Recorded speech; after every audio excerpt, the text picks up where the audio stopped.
Hello दोस्तों, नमस्कार। स्वागत है आपका बिहार एक्सप्रेस न्यूज में। ताज़ा नजर डालते हैं बिहार की तमाम मुख्य बड़ी खबरों पर। इससे पहले वीडियो को लाइक नहीं किया तो लाइक करें, साथ ही चैनल को सब्सक्राइब कर लीजिए। बिहार के 28,000 से अधिक स्कूलों में नाइट गार्ड स्थानीय युवाओं को मिलेगा रोजगार। बिहार के युवाओं को रोजगार का एक नया अवसर मिलने जा रहा है। बिहार में शिक्षा विभाग के अपर मुख्य सचिव के पाठक एक और जहां सरकारी स्कूलों की शैक्षणिक स्थिति में सुधार के लिए लगातार प्रयासरत हैं, वहीं उनके फैसले से कई युवाओं को भी रोजगार के नए अवसर मिल रहे हैं। अब शिक्षा विभाग की ओर से राज्य के 28,000 से अधिक मध्य विद्यालय में रात्रि प्रहरी की सेवा लेने का फैसला लिया है। इस फैसले के तहत स्थानीय युवाओं को हर महीने 5,000 रुपए मानदेय मिलेगा। राजीव प्रताप रूडी से अमीर उनकी पत्नी, जाने कितनी संपत्ति के हैं मालिक। पूर्व केंद्रीय मंत्री और सारण के सांसद राजीव प्रताप रूडी से उनकी पत्नी नीलम प्रताप धनवान है। यह खुलासा नामांकन के समय दिए गए संपत्ति के विवरण में हुआ है। राजीव प्रताप रूडी की संपत्ति 1,19,96,481 रुपए की है, तो उनकी पत्नी नीलम प्रताप की कुल संपत्ति 1,25,85,665 रुपए की है। आभूषण के मामले में भी राजीव प्रताप रूडी से उनकी पत्नी शौकीन है। पत्नी के पास 735 ग्राम ज्वेलरी है, जिसकी कीमत 49,88,332 रुपए है। राजीव प्रताप रूडी के पास 245 ग्राम ज्वेलरी है, जिसकी कीमत 16,62,325 रुपये है। चिराग पासवान ने हाजीपुर सीट से किया नामांकन, साथ में ये दिग्गज नेता थे मौजूद। लोक जनशक्ति पार्टी के राष्ट्रीय अध्यक्ष सह हाजीपुर लोकसभा क्षेत्र से एनडीए प्रत्याशी चिराग पासवान ने अपना नामांकन पत्र दाखिल कर दिया है। चिराग पासवान ने समन्वय परिषद स्थित जिला निर्वाचन पदाधिकारी सर डीएम यशपाल मीणा के समक्ष नामांकन पत्र दाखिल किया है। नामांकन करने से पूर्व पासवान ने सर्किट हाउस के निकट स्वर्गीय रामविलास पासवान की प्रतिमा पर माल्यार्पण किया है। इस दौरान उनके साथ केंद्रीय गृह मंत्री नित्यानंद राय और सांसद रामकृपाल यादव, चिराग की मां रीना पासवान एवं प्रदेश अध्यक्ष राजू तिवारी, लालगंज विधायक संजय सिंह एवं चिराग की बहनें अरुण भारती भी मौजूद थे। चिराग पासवान हाजीपुर लोकसभा सीट पर पहली बार नामांकन पत्र दाखिल किए हैं। मोदी के रहते मुसलमानों को तो सम्राट चौधरी ने कांग्रेस को दे दिया अल्टीमेटम। नेताओं के बीच जुबानी जंग एकदम तेज हो गई है और वार पलटवार में एक दूसरे से आगे निकलने की होड़ लग गई है। इसमें मंत्री, उप मुख्यमंत्री से लेकर मुख्यमंत्री तक शामिल है। इसी क्रम में प्रधानमंत्री नरेंद्र मोदी का एक वीडियो तेजी से वायरल हो रहा है। इस वीडियो को बिहार के डिप्टी सीएम सम्राट चौधरी ने शेयर किया है। सम्राट चौधरी ने वीडियो शेयर करते हुए कांग्रेस को अल्टीमेटम दे दिया है। उन्होंने इस वीडियो के जरिए मुसलमानों पर निशाना साधा है। सम्राट चौधरी ने अपने एक्स हैंडल पर आरक्षण को लेकर पीएम मोदी द्वारा दिए गए संबोधन को दोहराया है। बता दें कि बिहार में तीसरे चरण में 7 मई को चुनाव होना है, जिसमें सुपौल, झंझारपुर, अररिया, मधेपुरा और खगड़िया में मतदान होगा। इस चरण में 50,000 से अधिक अर्धसैनिक बल तैनात किए जाएंगे। अगले चरण के मतदान को लेकर पुलिस प्रेक्षकों और सामान्य प्रेक्षकों की तैनाती की गई है। तीसरे चरण से पहले नीतीश ने चल दी चाल तेजस्वी की बढ़ेगी टेंशन, कार्यकर्ताओं को दे दिया यह आदेश। बिहार में वोटिंग कम होने के बाद सभी राजनीतिक दलों की चिंता बढ़ा दी है। ऐसे में अब बिहार के मुख्यमंत्री नीतीश कुमार ने आखिरी दांव चल दिया है। उन्होंने गांव और पंचायत वाला फार्मूला चला दिया है। नीतीश कुमार ने पार्टी के पदाधिकारियों को मतदान प्रतिशत बढ़ाने के लिए कई उपाय बताए हैं, जिससे कार्यकर्ताओं ने इस पर काम करना शुरू कर दिया है।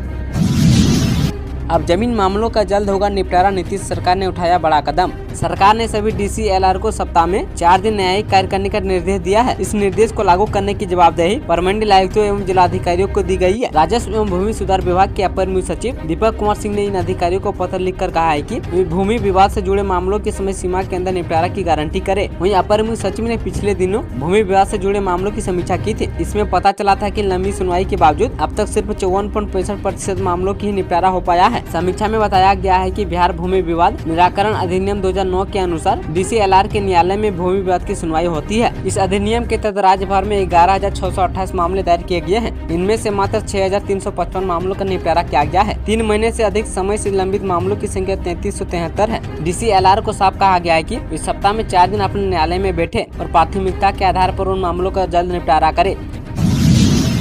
लोकसभा सीटों पर 100 वर्ष से ज्यादा उम्र के कितने मतदाता करेंगे मतदान, जाने कुल वोटर्स की संख्या। बिहार में लोकसभा चुनाव के तीसरे चरण में 5 लोकसभा सीटों पर मतदान होना है और इनकी तैयारियां अंतिम चरण में है। बता दें कि इन 5 सीटों पर 18वीं लोकसभा के तीसरे चरण में कुल 9,848 बूथों पर मतदान होगा। तीसरे चरण में कुल 54 प्रत्याशियों के बीच मुकाबला होगा और इसमें 51 पुरुष और 3 महिला प्रत्याशी भी शामिल है। तीसरे चरण में झंझारपुर, सुपौल, अररिया, मधेपुरा एवं खगड़िया लोकसभा क्षेत्रों में कुल 98,60,397 मतदाताओं की मतदान की व्यवस्था की गई है। इसमें 51,29,473 पुरुष मतदाता और 47,30,602 महिला मतदाता अपने मताधिकार का प्रयोग करेंगे। तीसरे चरण में 100 वर्ष से अधिक आयु के 2716 मतदाता हैं, जबकि पहली बार मत डालने वाले मतदाताओं की संख्या 1,45,482 है। सीटेट बीएड परीक्षा के लिए ऑनलाइन आवेदन शुरू। इस आसान प्रक्रिया से करें अप्लाई। राज्य स्तरीय बीएड संयुक्त प्रवेश परीक्षा के लिए ऑनलाइन आवेदन की प्रक्रिया शुक्रवार यानी 3 मई से शुरू हो चुकी है। अभ्यर्थी 26 मई तक ऑनलाइन माध्यम से फॉर्म भर सकेंगे। सभी को राजभवन द्वारा निर्धारित आवेदन शुल्क भुगतान करना होगा। इसमें सामान्य श्रेणी के लिए 1000 रुपये एवं बीसी एवं ईबीसी के लिए 750 रुपये और एससी एवं एसटी के लिए 500 रुपये ऑनलाइन माध्यम से ही जमा करना होगा। वहीं 27 मई से 2 जून तक विलम्ब शुल्क के साथ ऑनलाइन आवेदन कर सकेंगे। बीएड के उप राज्य नोडल पदाधिकारी डॉक्टर विनोद कुमार ओझा ने बताया कि सीईटी बीएड और शिक्षा शास्त्री 2024 की संयुक्त प्रवेश परीक्षा के लिए नामित नोडल विश्वविद्यालय ललित नारायण मिथिला विश्वविद्यालय की आधिकारिक वेबसाइट पर अभ्यर्थी ऑनलाइन आवेदन कर सकते हैं।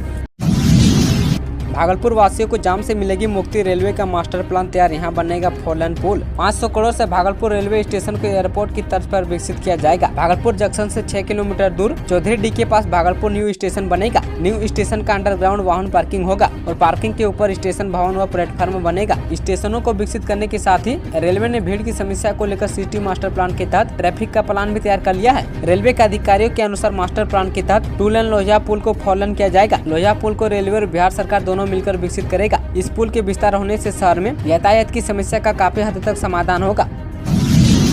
भीषण गर्मी से इस तारीख को निजात, कई जिलों में बरसेंगे बादल। बिहार में 5 मई से मौसम का मिजाज बदलने लगेगा। आसमान में बादल छाएंगे और राज्य के 1-2 जगहों पर हल्की बारिश भी हो सकती है। मौसम विभाग के अनुसार बंगाल की खाड़ी से नमी युक्त पूर्व हवा आने के कारण अधिकतम तापमान में 2 से 3 डिग्री सेल्सियस की गिरावट होगी। वहीं राजधानी क्षेत्र प्रदेश के ज्यादातर शहरों में 6, 7 एवं 8 मई को बारिश की संभावना है। पटना का अधिकतम तापमान में 2.4 डिग्री और न्यूनतम तापमान में 2 डिग्री सेल्सियस की गिरावट आई है। पर्वतीय इलाकों में हो रही बर्फबारी का प्रभाव प्रदेश में पड़ने के कारण गर्मी से लोगों को राहत मिलेगी।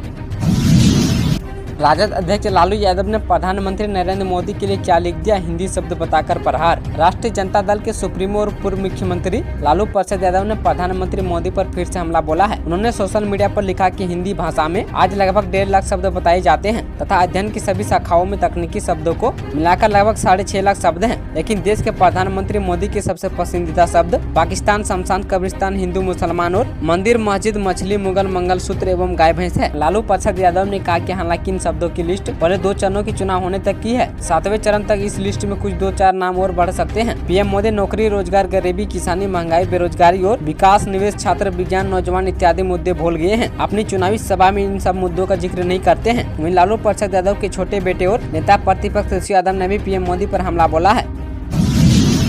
एनडीए नेताओं का राहुल गांधी पर हमला, गिरिराज सिंह ने की आखिरी मुगल जफर से तुलना। कांग्रेस नेता राहुल गांधी उत्तर प्रदेश के रायबरेली सीट से चुनाव मैदान में उतर रहे हैं। रायबरेली सीट उनके दादा फरोज गांधी की परंपरागत सीट रही है और उनकी दादी इंदिरा गांधी और बाद में उनकी मां सोनिया गांधी यहां से सांसद रही है। राहुल गांधी अब तक अपने चाचा संजय गांधी की परंपरा सीट अमेठी से चुनाव लड़ रहे थे। इस सीट से उनके पिता राजीव गांधी सांसद हुआ करते थे। इस बार कांग्रेस ने अमेठी से किशोरी लाल शर्मा को उम्मीदवार बनाया है। चुनाव लड़ने की घोषणा पर एनडीए नेताओं ने करारा हमला किया है। भाजपा के फायर ब्रांड नेता गिरिराज सिंह ने कहा कि गांधी परिवार के वो आखिरी सांसद हैं।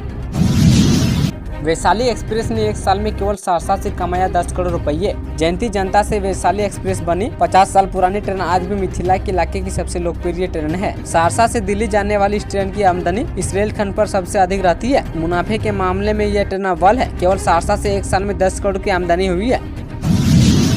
सोनिया गांधी के स्विच के बिना ये क्या बोल गए सम्राट चौधरी। भारत पहले सोने की चिड़िया थी, जिसे मन करता था वो लूट लेता था। आज मेक इन इंडिया के तहत प्रधानमंत्री ने इसे सोने का शेर बना दिया है, जो दुनिया में दहाड़ने का काम कर रहा है। पहले के प्रधानमंत्री मनमोहन सिंह सोनिया गांधी के स्विच के बिना नहीं बोलते थे, उनके आदेश के बिना कोई काम नहीं करते थे। उक्त बातें शहर के राजेंद्र स्टेडियम में आशीर्वाद जनसभा को संबोधित करते हुए राज्य के उप मुख्यमंत्री सम्राट चौधरी ने कही है। उन्होंने कहा कि प्रधानमंत्री को गरीबों की चिंता है और वो गरीबों के लिए पक्का मकान देते हैं एवं सोच जाने के लिए शौचालय बनाते हैं और वोट मांगने के लिए दूसरी पार्टी के लोग आते हैं। प्रधानमंत्री का सपना है कि लोगों के बिजली का बिल बिल्कुल शून्य हो जाए और पूरे देश में सोलर युक्त बिजली पर काम हो रहा है।